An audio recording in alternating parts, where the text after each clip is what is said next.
Man, this is Deion Dawkins, man, and you're listening to The Scoop on OwlScoop.com. You already know.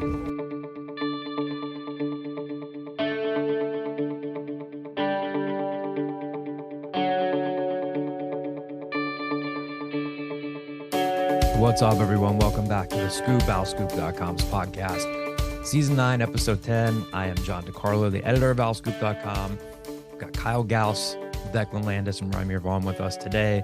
Got a great show ahead for you guys. We have an interview with Temple forward Steve Settle. The Owls are less than a month away from beginning their season under first-year head coach Adam Fisher. So had the chance to catch up with Steve. Part of that interview you're going to hear here on the podcast, and then the part that you won't hear will only be available for OwlScoop.com subscribers. So it's a good time to subscribe to the site. Of course, we'll talk plenty of football. Temple has a game coming up Friday night at the Link against SMU. EJ Warner status, of course, still up in the air. We have answers to your mailbag questions as well. All sorts of good stuff ahead. The Scoop is brought to you, as always, by Greenspan and Greenspan Injury Lawyers. If you've been injured while on the road or the highway and the crash was someone else's fault, the insurance company will not be on your side.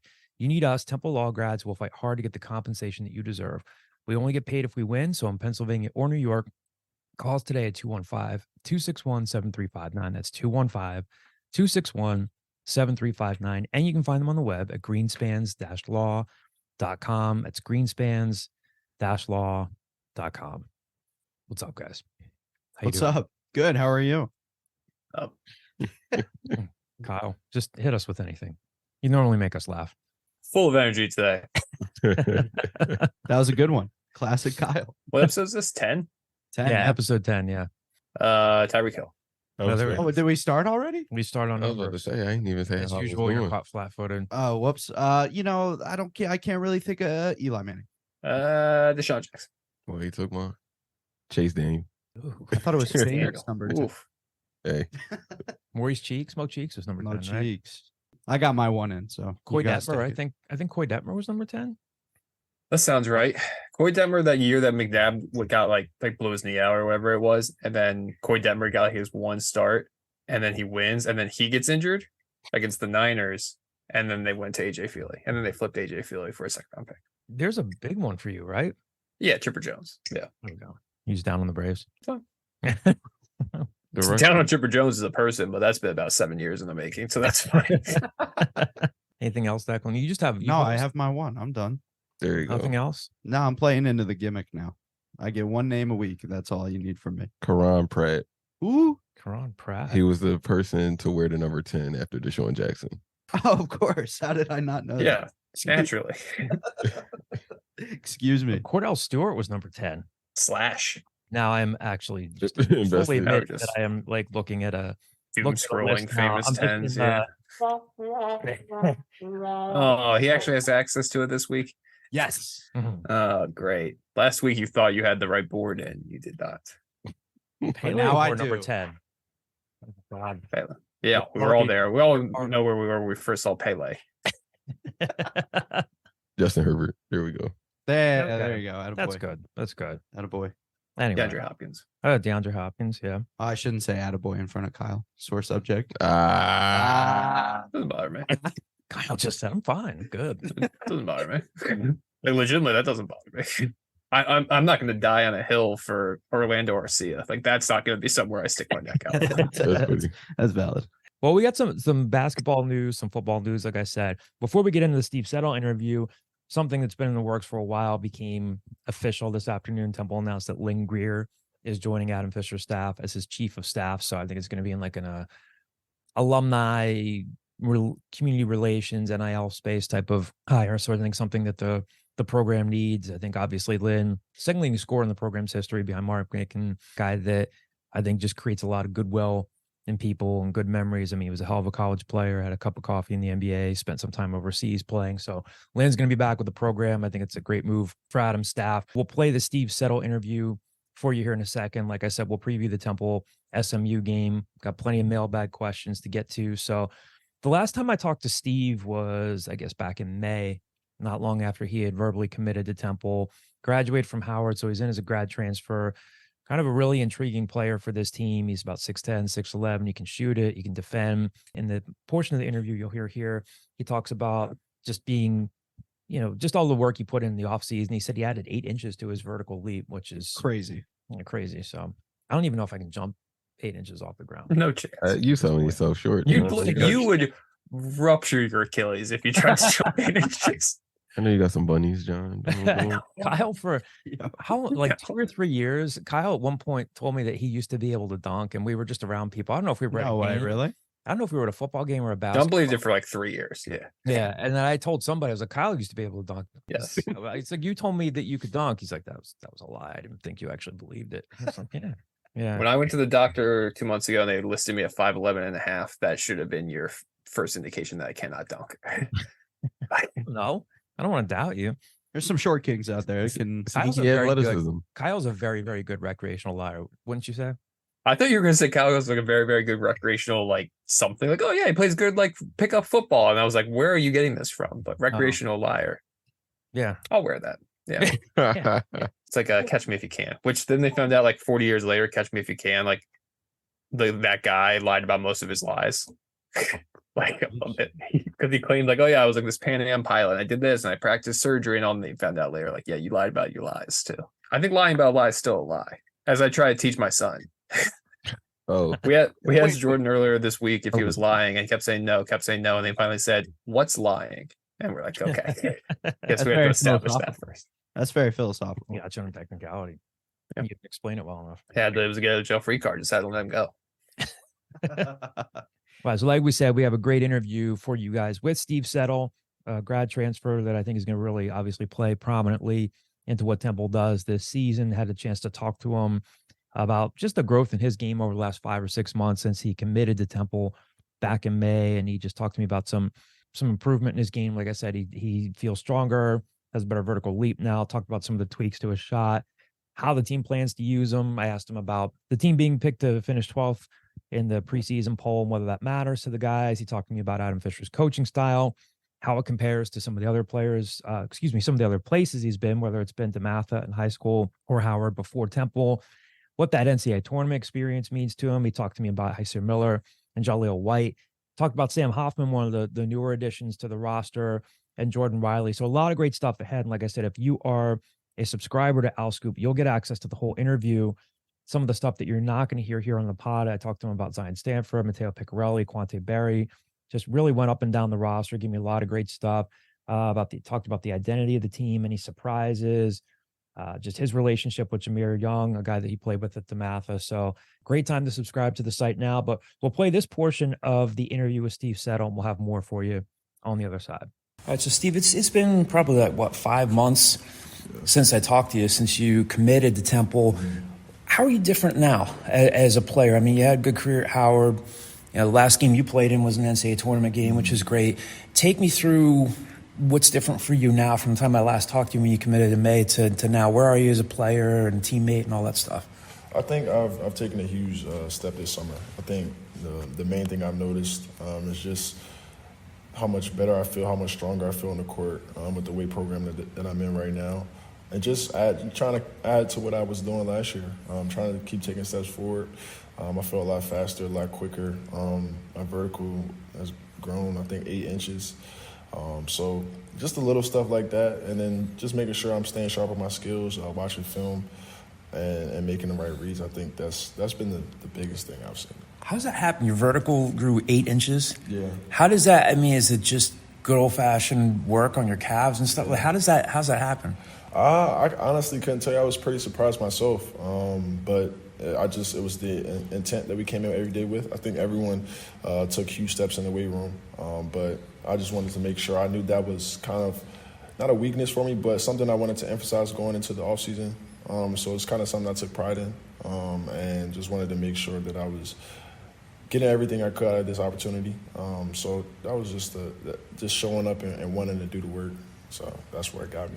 You notice it in practice? Like it's just easier to dunk over people or just grab rebounds, block shots, stuff like that? Yeah, I think the main thing is just defensively, I feel way faster, way quicker. And I feel like I was pretty solid defensively last year, but just getting in passing lanes more, blocking shots, and just being all over the place. I feel like with the endurance that I built up last year and seeing what that looked like coming into this year and knowing how that's supposed to look, I think coupled that with the current, abilities that I was able to gain in the weight room over this offseason, I think it's a great thing. So I think one of the things you talked to me about is when you came in, that Adam Fisher and the staff here talked about like where your shot was at Howard, and they said with a couple of tweaks here and there, it could go from here to here. Where do you feel like you are with your shot?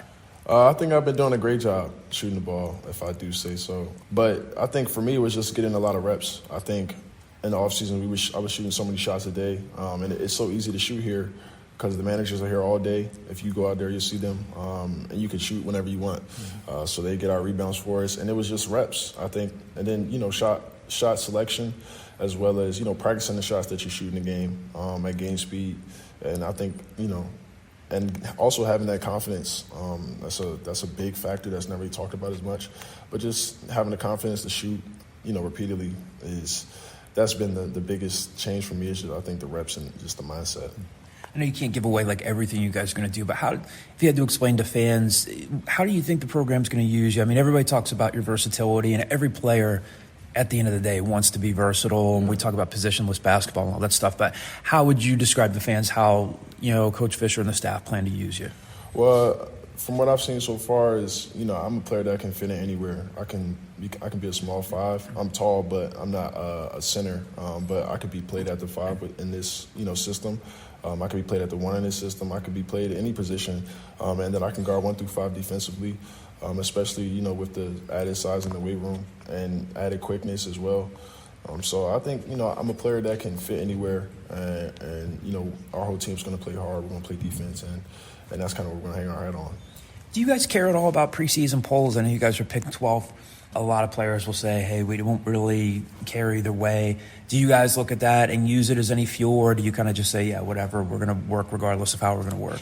Yeah, I mean, I care. I think that's was a little bit disrespectful. I know what the guys, went through last year. I know the tradition that we have, but at the end of the day, we got to come in here and work every day. And for me, that's a little extra motivation, knowing that we're picked. The teams are just now coming into the league that are picked ahead of us. So for me, I know that's extra motivation for me, and I want to be a part of something that's, putting this team back where it belongs.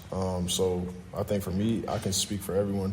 That's definitely in the back of our minds. We know preseason polls aren't the end-all, be-all, but it's something to, add. We already have motivation coming in, and that just, add a little bit more. So, what's Adam Fisher's coaching style like? I mean, again, last time I talked to you, you had known him as a recruiter, and you got a good vibe from him. What's it like now, having been in the program for about 6 months? You haven't played yet in a game for him, but what's it like with him, with the whole staff? What's it like compared to what you had at Howard and what you had at DeMatha in high school, and a pretty good program there? Yeah, I think it's very different, and what I had at Howard was exactly what I needed.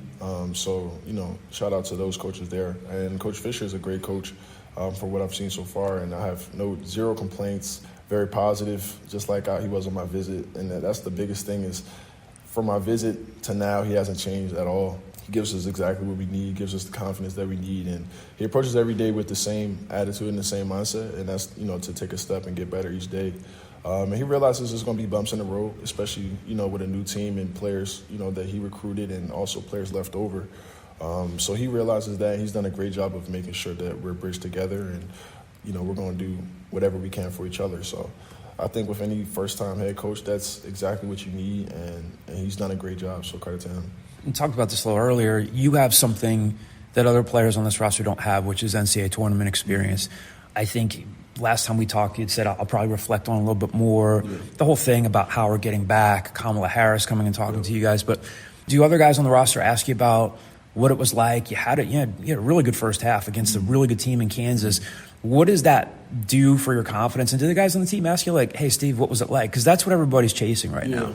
Yeah, I think, Coach emphasizes that a lot. It takes a lot to get to the NCAA tournament, and he knows, I think that was part of the reason, that what drew me to him was just, my winning experience. It takes a lot to get there, and that's something I bring to this team is just knowing what it takes. We were 4-29 my first year at Howard. I redshirted that year, but we built a program over there, and we're able to get, turn it completely 180 all the way around, you know what I mean? So definitely the players, I pick my brain a little bit on things that I need, and I try my best to fill in where I'm needed, whether that's encouraging teammates or just trying to show them, like, this is a specific way we have to work. And if he's telling us to do this. We got to do this exactly how it is. So that's just what I try to bring to the table. I don't try to overstep too much and kind of let guys, do what they do and just try to fill in where needed. I've talked to Adam, and he'd said, guys like Hasir Miller and Jaleel White, two guys who stayed, in addition to Emmanuel Palmo and Shane Dezzoni and guys like that. Yeah. But he really wants them to kind of take a step forward with their leadership, and he wants this to be their team in addition to everybody else's. What do you see from them as players and people now that you've been around them on the court, off the court? I know those guys both really take a lot of pride in, just like everybody else. Temple's got a proud tradition. We want to get it back to the NCAA tournament. What have you seen from those guys? I think the biggest thing is just the mindset. Those guys come in every day, they work hard, and they want to win. I think that's the biggest thing you need for any team. When you have 14, 15 guys that all have the same mindset, that don't care who scores, that don't care who gets the glory, the stats, I think that's the biggest thing for any good team. And that's all I've seen from those guys. Those guys just want the best for the team. They do whatever the coach says, and they just want to make sure that they're giving us the best opportunity to win. And those two guys, along with Shane and Emmanuel, all bring different things to the game, to our team, and we're going to need every single person on this team. So I think the guys that are returning have done a great job in incorporating and bringing the new guys in, and it's been great. I have nothing but great things to say about those guys. Tell me about Sam. And he's 6'5", but he's 280, right? Almost like an old school Charles Barkley type of player. And I mean, he's strong, but Adam tells me he can shoot threes too. Tell me about what you've seen from him so far. Sam's a great player. Sam joined our group a little later than everyone else, but he fit right in. And those are the type of players you want to be around. Guys that you enjoy being around and guys that don't cause any trouble in the locker room. Sam's just a great person overall, and anyone would be proud to play with him. His skill set he adds a different dynamic to our team because he's so strong, and he's not tall, but he can shoot the ball, and he's a mismatch for any five, but he still can bang down there. He just makes my job easier. He clears it out, and it allows me and Ja to come in and grab rebounds, and that's kind of exactly we have size on the wings, and then we have a big, strong five-man that can bang around down there. So that adds a great dynamic to any team, I think. I wanted to go down the roster with you a little bit because now you have a perspective on these guys. Jordan Riley, another guy that transferred in around the same time. When I talked to Jordan, seemed like really, really no nonsense and had some really good games for a Georgetown program that unfortunately really struggled. But he put some stuff on film where people could see they could really play. What have you seen from Jordan, and what's it like being his teammate? I think y'all going to be real happy with how Jordan plays. Jordan plays really hard, super athletic, and he just wants to win. He's going to do whatever it takes to win. He's a great person to be around, a happy person all the time, always smiling. And he just, like I said, he wants to do whatever he can to make sure that, we give ourselves the best chance to win. And that's, the type of people you want to be around is they don't have a specific role, but their role can change. Jordan is also very versatile. He can shoot the ball. He can facilitate. He can, get in the lane and punch on somebody at any second. That's defense. I think defensively he's great, strong, and he's just somebody that can do multiple things on the court as well. So I think y'all going to be real excited to see Jordan. Right. So big thanks to Steve for making time to talk to us for the scoop. Like I said, great time to subscribe to OwlScoop.com now. If you haven't already, you'll get full access to that interview. I also had the chance to talk to Cam Winter, who's also part of Adam Fisher's staff, played for him last year at Penn State.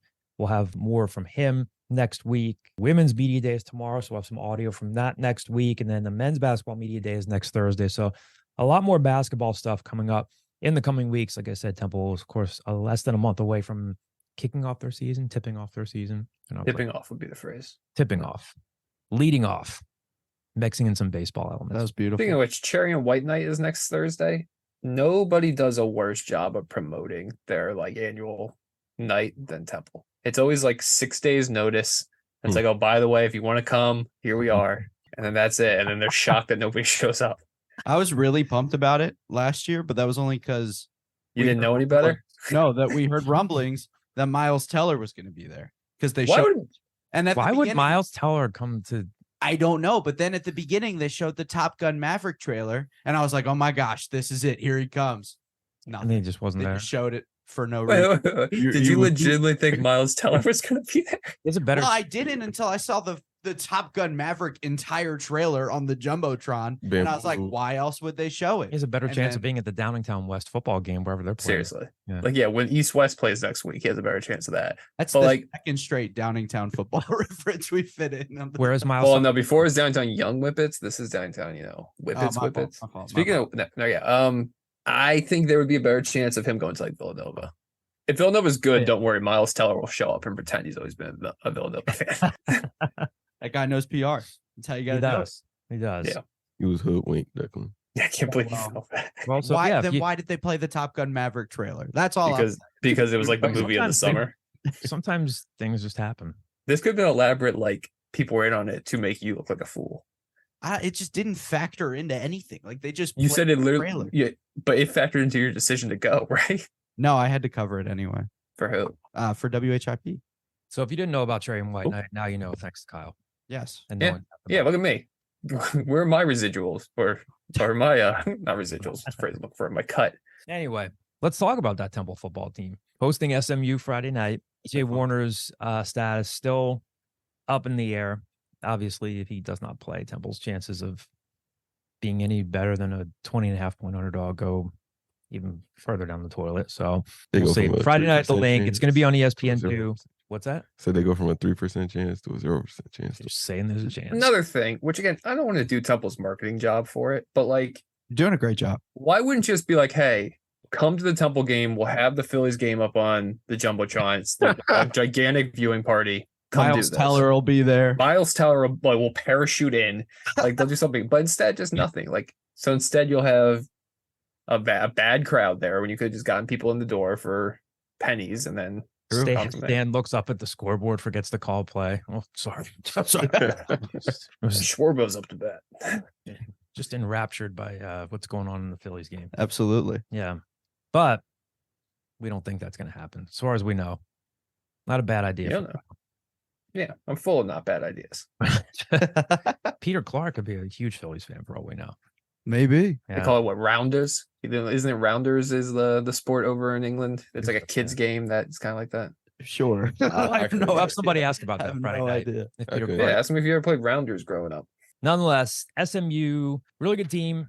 They had the best defense in the American. They're allowing just 17 points per game, puts them 18th nationally in that category. They're also, again, they're 20.5-point favorites heading into this game Friday. They also have the league's third best offense. They're averaging a little bit more than 33 points a game, They're really getting off to quick starts. They've outscored their opponents 62-14 in the first quarter. Again, not a good mix for Temple, which typically gets off to slow starts. They're coming off a 31-10 win over ECU last Thursday, so they're a little bit more well-rested than Temple is. Preston Stone threw 3 touchdown passes in that game, and then Jonathan McGill, one of their safeties, had a pick 6. Kobe Wilson, you guys might remember him. He forced a fumble in that game. Maybe a slight glimmer of hope for Temple was that SMU did go 3 and out on their first 3 second half possessions. So they've shown a propensity to have, some slumps in their offense. Jalen Knighton's their top running back, had a big game against Charlotte 2 weeks ago with 150 yards and 2 touchdowns, but he was very quiet in last week's win, just had 26 yards on 11 carries. Their defense has 17 sacks. Their offense is tied for the league in fewest sacks allowed with 8. Again, granted, Temple's just behind them at 9, and we know how many pressures Temple's offensive line has allowed. So that's not always the best indicator of how they're playing. But nonetheless, good reason that Temple's a 20.5-point underdog in this game. We'll cut right to it here. What has to go right for Temple to pull off the upset here? Obviously, we know that if EJ Warner doesn't play, it's a huge challenge. Quincy Patterson can run the ball. He just does not put touch on it, throwing it. We've seen that over and over again. We saw it in the opener against Duke last year. We saw it last week against North Texas. So we obviously know that they're really, really going to be behind the 8 ball if he has to play. And that's just being realistic. But what has to go right for Temple to pull off the upset against SMU? Everything. But more specifically, defensively, they have to play a game, because if EJ doesn't play at all, like if EJ doesn't play, if he sits and rests or whatever, they're not going to get much going offensively, because you become very one-dimensional with Quincy Patterson at quarterback. Mm-hmm. So defensively, they're going to have to play a game, and they've given up 40 points in their last 4, I believe. So defensively, they have to be disciplined. They have to be gap sound. They have to get back to the basics and fundamentals. which they talk about every week, but they still continue. Yeah, I to was struggle gonna with that. say. And some of the guys talking about it, whether it's Jordan McGee, I mean, they're not exactly young at those positions. I know Vandy Rigby's missed time, but you have Jordan McGee. You have guys that have played a fair amount of football who are struggling in those areas. And we'll get to it in a mailbag question. Stan Drayton talked about that. He was asked, like, why is that still continuing to happen? So we can talk about that a little bit later in the show. But yeah, it's a lot of the same stuff and a lot of the same business. Kyle, any thoughts on this? Here's this. I'm not nearly as scared as SMU's offense as I was like UNT's. Mhm. Like, to be quite frank, like if you take away their FCS game where they beat up on a bad Prairie View A&M team, like they're like a 28 point a game team. They had 330 yards against a terrible East Carolina team, 360 yards against a bad Charlotte team. Like, Preston Stone doesn't like scare me. That being said, I agree with everything else Ramir said, where it doesn't really matter who they're going up against if your quarterback is one dimensional and you don't. If Temple's gonna get 10 points on offense, it doesn't matter who they're playing, right? Like, they can play Prairie View A&M, and it might be tough. So, yeah, I think this is wishing against hope, I guess, but like they need to do something on defense. The fact that they haven't forced a turnover in 5 games is insane.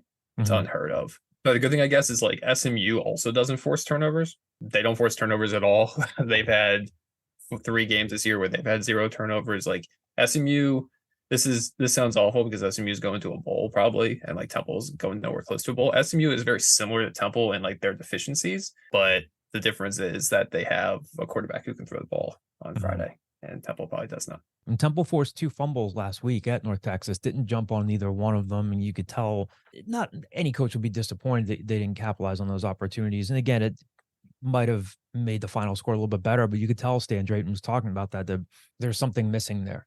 A visible delay. Like, the ball would come out and it would take them like a second half to realize, like, oh, the ball's out. We should go for this. Like, it was such a foreign concept to them, which in fairness, they hadn't seen it in 2 months. Again, I mean, there were some teams obviously that ran them off the field last year, like UCF, but I just feel like this defense is not as aggressive this year. They might be a little bit more banged up, or maybe even a lot more banged up than they were last year, but that same energy just is not there as much. Stan Drayton did say, I mean, I asked him if Quincy is starting, who's your backup? And he said it would be Forrest Brock. So we'll see. I mean, I think for that to happen, it would have to be something similar to last week, where like you're down 3 scores in the third, fourth quarter, and you need a quarterback that can actually throw the ball.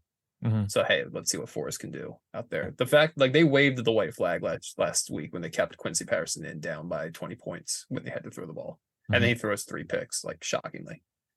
May I go on a slight rant? Would that be okay? Why not? Sure. I'm looking forward to this. The best game the offense has put up, and correct me if I'm wrong. Is this going to be about the tight ends again? No, Okay. I promise.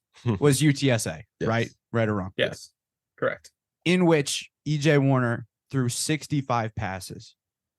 Sure. Why then are you putting in a quarterback that you know can't give you more than 20 passes a game? Because EJ Warner Complete wasn't maybe available. half of them. Like, what's the comment here? EJ Warner wasn't available then. Like, I think there's such a drop off between You're saying EJ Warner. should they have played Forrest? Or Why not try it? well, Why not try it? I can only assume that they're not seeing enough of Forrest Brock or Tyler Douglas in practice. They're the ones seeing practice every day. He's Yeah. probably not as good as Quincy Patterson. Yeah. Even throwing the ball? I mean, he was a JUCO guy with no other FBS offers. Declan, like, he wasn't some. I just think like it is waving the white flag, like you were saying. Like, why not just for a series Look, even see what's happening? and I'm sure, honestly, like, last week started as well as it could for them, where like Quincy Patterson takes them on, 2 touchdown drives like early, and like we're able to run the ball, and that extra threat of Quincy's legs are exactly what we need. Right. But then UNT adjusts. But like, I don't think they were gonna take him out at a certain point early on when it was working, and then. Well, the early on is fine. Like I understand that, but Just- then in the second half, like Well, just to kind of go back to what Kyle was saying there, and that is where you obviously point the finger back at the defense. If you can get any semblance of a stop or any semblance of like forcing a turnover, let's say they jump on those fumbles, then the game does become different, and then you're not forced to throw. Definitely. Obviously, he has to be able to make some basic throws, and he just can't. Quincy's a really, really nice kid. He's a great person to talk to in an interview, but he just struggles throwing the ball. But that's where I go back to your defense. If they're playing at least half the game that they should, then you're not asking Quincy to throw the ball a ton. You can keep running on a defense that is quite literally UNT's rushing defense might still be the worst in the country. I mean, Temple put up a couple hundred yards on them. So that's where your defense really has to be accountable. But yeah, I mean, we see 15 minutes of practice if we want to a week. So we're not seeing it. I can only assume that they just must. It's very feasible to think that Tyler Douglas just isn't ready. He's a true freshman. And like Kyle said, Forrest Brock is a junior college transfer with one FBS offer, and it came from Temple. We saw him in the spring game. I think he actually threw a nice couple pass to balls. John Adams in the spring game. But yeah, he would be backing up Quincy if Quincy either can't go or gets hurt, or if they just get fed up and make a change. It just felt like there were 2 quarters of meaningless football that maybe you could have ran a series with Forrest Brock just to see something. And then he could maybe build on that for this week. Yeah, something against a defense that isn't your own. Like that's all I'm trying to say. Fair point. I think it's also like, look, Stan said they knew midweek that EJ wasn't going to go, despite it being reported as a game time decision. I think it was more just also you put in a game plan based around the running quarterback, right? That's like true. you put in a game plan that was probably more ground based. I think it's easy for us as outside people sometimes to think that it's like Madden, where you can just say, "Oh, let's run these plays that they didn't practice all week." But in college football, they have to stick to the game plan. Usually, they're not usually as like, "Oh yeah, let's get these wideouts to run these plays that they haven't in practice." I don't know that's also the reason I don't think EJ is going to play on Friday with a bye week afterwards. And if it's still up in the air as of like today, then for them to just rip out their game plan and put him in there would be slightly chaotic. Yeah. So Stan, I don't think any of us heard his weekly radio show with Kevin Kopp, but I guess he said on his radio show that I was using one of those hand crank radios that they give you for like hurricanes. I couldn't pick it up. Like, it didn't show up on my. You were gathering from drinking your Ovaltine. Just worrying down there. It was like in Signs when they go into the basement. And they're just down there. It's all dark, and they're looking for the light. Vominos, children. Vominos. And then she's by the coal chute. You see the fingers. Great movie. You seen Signs? No. Good movie. Okay. Have you seen Signs? I don't watch movies either. You don't watch any movies? No. I Like, watch period. What was the last movie you watched? Give me one movie that you've seen. I know you said your favorite movie because I was like, I've never heard anybody watch this movie. What movie was that? Escape Room. No, it was my favorite movie is Knives Out, but Escape Room was good too. Yeah, okay, yeah, I forgot. I've seen a Knives couple Out. movies. Yeah, I've seen a couple, just none. Wait, so you saw Knives Out? Did you see Knives Out 2? No. What?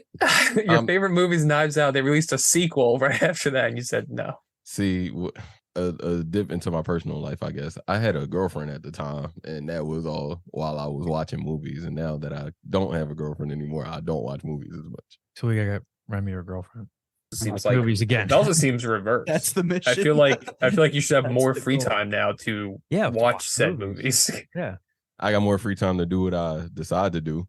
And watching Hey, movies. Watching movies is not what I decide to do. So you didn't when wish you were we with, would- when you were with You should just follow Javon's lead and just Google early 2000s quarterbacks. I feel like I could spend my time better than He was really upset with random Chris Sims. quarterbacks. I'm downloading an ooh sound effect after this. I don't know. It was coming out of interviewing Steve Settle, and I just saw a lot of chatter about Chris Sims and Javon being angry about Chris Sims. I was folding my laundry and I was just so confused how it even came I'm up. impressed that you were folding your laundry. That's good. My laundry just gets Thanks. it shows up. It shows up back in the drawers. Yeah, there's great. there's some people who get way behind on folding laundry. So, Nice. well, what we were talking about, we were on a point before we got to Movies, signs, signs. the Crank radio show. Oh, radio show. Yes, thank you. It was very good. Very Yeah, look at that. methodical. Look at that the way recall. Kyle Look at worked us you. back to the point. That was very, very impressive. So yeah, we were told that Stan Drayton said on his weekly radio show that the EJ Warner still has not cleared concussion protocol. When I walked over Monday for Stan's weekly presser, I saw EJ out on the field running, getting work in. He wasn't throwing. Again, I saw him for like 10, 15 seconds. That does not mean that he's been cleared. So I don't know. I think Kyle brings up a good point. I mean, I think there is an incentive. I mean, the incentive is you want him to play so you can, win a game. And just, again, like they just have to put good stuff on film at this point because they're trying to recruit and win and, build some good faith for the future. But yeah, I mean, it's very feasible to think, okay, you have a bye week coming up. It's a short week. Predictions. I mean, mine changes slightly based on EJ Warner's I availability. have one more comment to make just because I want to end on a nice note for him. in Quincy Patterson's defense, that was the worst game catching the ball Temple's had in Yeah, a lot of That's drops. weeks. true. There was a lot of drops. drops. And granted, like I'm sure he doesn't throw as catchable of a ball. Like sometimes you see it more wobbly, but like Jordan Smith, if it hits you in the hands, you got to catch the ball. Well, and he ran the ball well. Like he looked did. good. Just Stan also kept coming back to it on Monday. He literally seemed gutted about 21 missed tackles. Yeah. He kept coming back to that as much, and he's obviously not wrong. That's a he's lot. Clearly Yeah. ticked off about how the defense is playing. I wonder if that's just all trickle down stuff where like you find out EJ Warner's not playing, Quincy Patterson's not playing. I wonder if the defense sees the offense in practice every day. I wonder if they're like, we don't got a shot in this game. And it just becomes like meaningless That's not football. good. Yeah, I was gonna say, yikes. Not No, good. no, it's not great. But No. like they're also not a great football team right now. So like it's kind of hard Also to very envision that team, everything's yeah. running perfectly. Yeah. Would any of you predict a Temple upset if EJ Warner does play? No. No. No, I mean they got a shot at that point. Yeah. Like because like you never know, right? Like it could just become like SMU's defense, Stan says, is not, you know, like they're not very technical. Like it's a pretty simple scheme. Like you just got to know where to throw the ball, and that's what EJ Warner succeeds at. If it became a game where it was like, look, they need to just put up points, like they got a shot there. But I'd still predict Temple to lose, but I wouldn't surprise me in that situation. Yeah. Yeah, I agree with that. I think it'd be like a 35-30 game if EJ plays. I think if he doesn't play, it's like this is like a 48-10 game. Yeah. All right. I'll be asleep, so you guys enjoy. No, you're going to Georgia Yes. this weekend. I am, yeah. So I'll be Going to, sleeping ahead of my 5 a.m. flight. Wait, where are you going? I'm going to Georgia Tech family weekend this weekend. I thought you said Georgetown, and then you said flight, and I was like, That What? would be fun. It's like a 20-minute flight. Get transported there in a helicopter.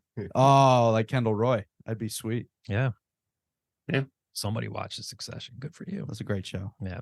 Before we get over to the mailbag, I did want to play this clip of Stan Drayton talking about, you know, near the end of his press conference on Monday. I think, like, obviously fans are ticked. They're upset. They want to see a coaching change. They wonder if the players have tuned things out, if the coaches are apathetic at this point. I get that this is probably not going to bring them a win on Friday, but I did think it was interesting how passionately Stan talked about like really, really trying to turn this thing around. So I asked Stan, I said, what do you know, you've been around winning programs, you've been at Texas, you've been at Ohio State, you've been around winning, you've been around losing. What do you lean on at times like this? And he was pretty passionate in talking about, you know, how he leans on his faith, but just talking about, I don't know if it was in the same answer. He looked at Declan. He's like, I'm going to remember conversations like these. He didn't look at me. Let the record show. It I was thought he not did. me. That's part of the narrative. You could see it on the YouTube. It was not me.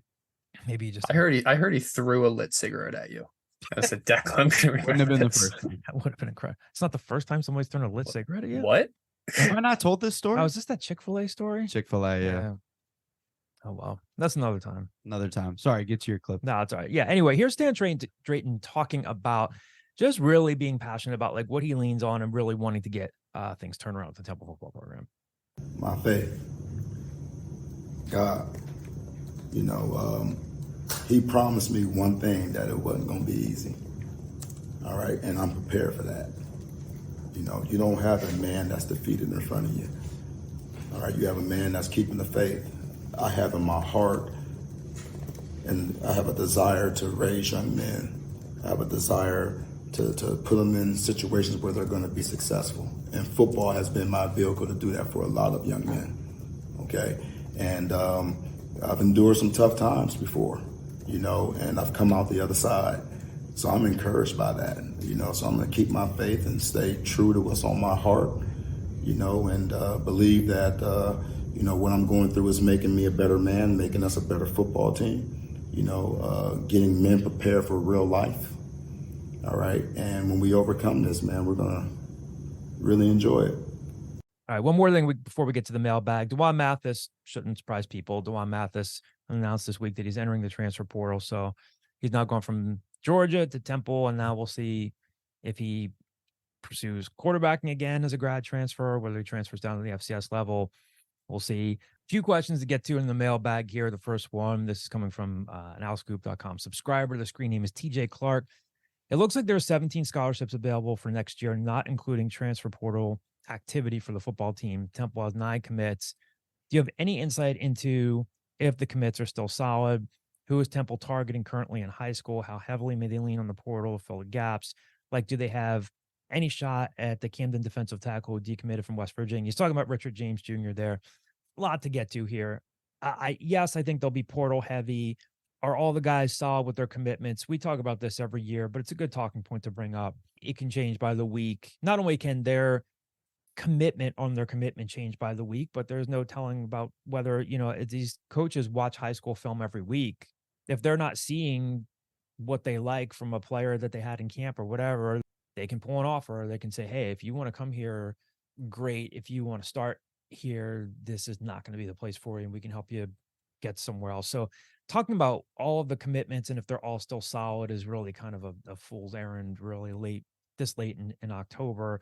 I could very much see them taking just a few more high school commits between now and December and waiting a lot more on the portal, but I'll turn this over to you guys if you want to chime in on this. I will say that I do expect them to be very portal heavy because, especially like on the lines, both offensive and absolutely defensively, yeah, we see what the production that they have gotten from high school students or like redshirt freshmen. When you see high school students, I just think of them just randomly grabbing people out of like study hall or lunch. You want to play? Oh man, you love football? Oh, Yes, but I you have a love test football? tomorrow. You love football as much as you like that chicken burrito? There's a place for you at Temple. like I always have that recurring dream of like you wake up and it's like the end of the school year and you realize you didn't go to a class the whole I time. still have that dream. Yeah. Well, Yeah. that could be like me in that scenario, but then like they yank me out. Like, by the way, have you not been studying the playbook? You're starting at left tackle today. Oh no. Oh, fellas. Oh, no. Coach. Anyway. Yeah, I just think it's like, look, there has been some guys you can point to and you're like, look, maybe they hit on them, or maybe that's like a good addition, right? Like Reese Clark looks good as a redshirt freshman. Yeah, like yeah. it looks like when Jordan Smith moves on, like Reese Clark just takes that role and you go from there. But unless there is some surefire 5-star recruit that really wants to come to Temple, odds are any high school recruit they're going to get at this point in the recruiting cycle is not going to help them next year. And I think it's so imperative that this upcoming season that they make progress.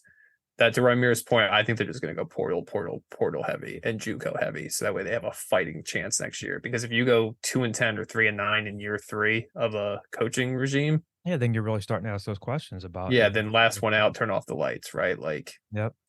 you get like 3 years to kind of figure things out and get on the right trajectory. Next question here from SHU Source is the screen name from the OwlScoop.com football message board. Well, this one's off topic. What was the best Halloween costume you ever wore? And candy corn, yay or nay?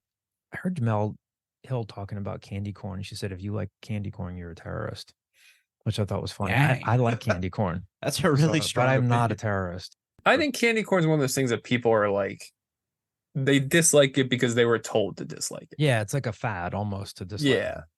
And like, it's fine. Like, I'm not going to go out and buy candy corn in April if it's available and be like, here we go.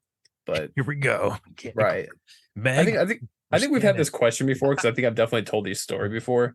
In high school, when I was living in Indiana, one year I just went as Robert Downey Jr. and it was just me dressed normally. I just carried a bag of flour, and every single time I went to a new door, I just did a bump of flour.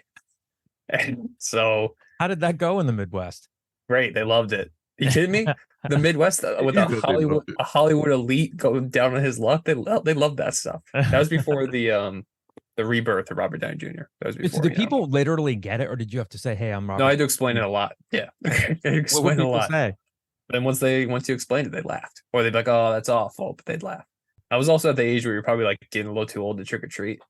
Like you're like 13, and you're like, "You gotta stop doing this, man." But Where are Jordan and Haley going to be for Halloween? Jordan is being. So there's a cartoon called Spidey and His Amazing Friends, which is like a Spider-Man cartoon, but instead of being Spider-Man, he's being Spin, who is Milos Morales. So he's being Spin, and then Haley, I think, is being Minnie Mouse or something. I don't know. That's more Meg's area. But I'll say that I think I liked my Robert Downey Jr. one. One time I went as, again in Indiana, as like a teenager trying to figure himself, and there was a stretch where Beavis and Butthead. They released a DVD on Comedy Central, like the best of Beavis and Butthead. Mm-hmm. And there was one scene where Beavis pours nacho cheese on himself and says that he's nachos. And I did that. And it took like 3 weeks to get the smell of nacho cheese out of my hair. So I wouldn't call that my best. I wouldn't call that my best, but I would call that my like most committed. So you That's what- leave the house and you're like, Mom, going out to trick or treat. Don't mind the cheese whiz and chips in my hair. I don't think I put chips. I think I literally just poured like the little like Tostitos thing of cheese whiz. What about your siblings? What about Chris and Diane? What did they think? Were they just laughing or were they like, Diane wasn't there at that point. Diane never moved to Indiana. She's 5 years older than me. Mhm. And then Chris was probably rocking a mohawk and was also not aware of these things. These things hit though. As like a 13-year-old boy to like cite like a Beavis and Butthead episode and you pour like nacho cheese in your hair, like it played for other 13-year-old boys. Like Kyle was big and Got to multi know your Indiana. audience. yeah. If you're not watching Ball State football, you're anticipating Kyle Gauss showing up at your doorstep. With nacho cheese in his hair. The guy, like the star running back at my high school in Indiana, went to like got recruited to Ball State, and he showed up with a motorcycle. And they said, "When you're not allowed to have a motorcycle as a football player," and he just quit the team. He chose the football, His wheels motorcycle over. over his football career. Football wheels over ball. Wheels are forever. Yeah.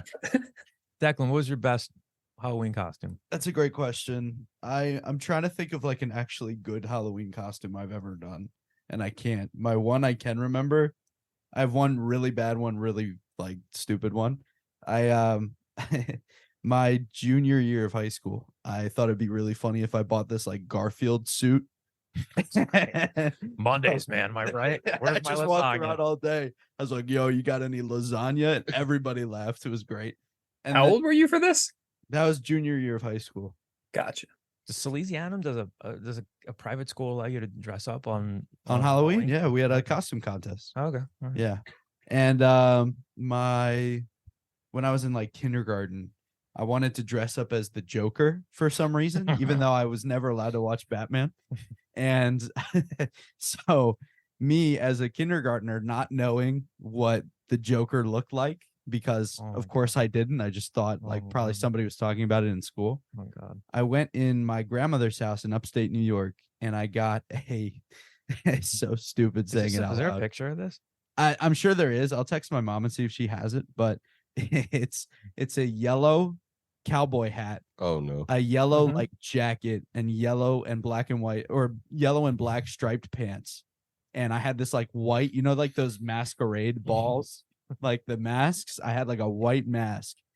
And I said I was the Joker, and it's a pretty Instead, great you look costume. instead you look like the Phantom of the Opera on LSD. Yeah, I was like the Phantom of the Opera if it took place in Dallas. Like, that's, Like Heath Terrible Ledger's Joker. I don't know. I don't know what I was going for. I really don't. What year was this? What year were you in kindergarten? 2007. It would have been before Heath 2007. Ledger. So you were going off of like 90s, 80s Joker. Kyle, I don't think I was going off of anything. Like, I don't even Some knew what the Joker was. did your parents get like called in for a meeting with the principal after that? Were they like, No. we need to do like some early intervention here to see it? They let me dress. I don't know why, somebody didn't just Google a picture of the Joker for me and said, "Hey, you're way off here." You sound like you had Nate Bargatze's childhood. You know him? No, Stand-up comic. He's hosting SNL next week. no, I don't know who that is. Oh, that's what that is. I saw that as like who was hosting it, and I was like, God, they're I getting thought it was desperate. Bad Bunny. Is I is don't Bad know. Bunny the musical guest? Bad Bunny is the host and musical guest at some point. I saw. No, it's the comedian this week. Oh, okay. It Okay. is Nate Bargatze. I thought Nate was next week. Isn't that this upcoming week? Or you're saying it's like the Halloween week? I think so. Yeah. Oh, Maybe. Anyway, he They grew gotta up just in, like get a rid big of that Christian show. household in Tennessee and wasn't allowed to watch anything. And he tells a lot of funny jokes about that. There we go. Yeah. I'm probably not So as funny. you're a goofy Joker costume. Ramir, do you have any memorable Halloween costumes that stand out? The one that I can remember definitely was a terrible Spider-Man. Yeah, I had the I guess it was a onesie. I don't know what it was. It was the suit. It was like tight. It was the mask hurt. I couldn't breathe. I had on boots. It- Trick or treat, bro. I ain't even make it a block before I took it off. It was bad all the way around.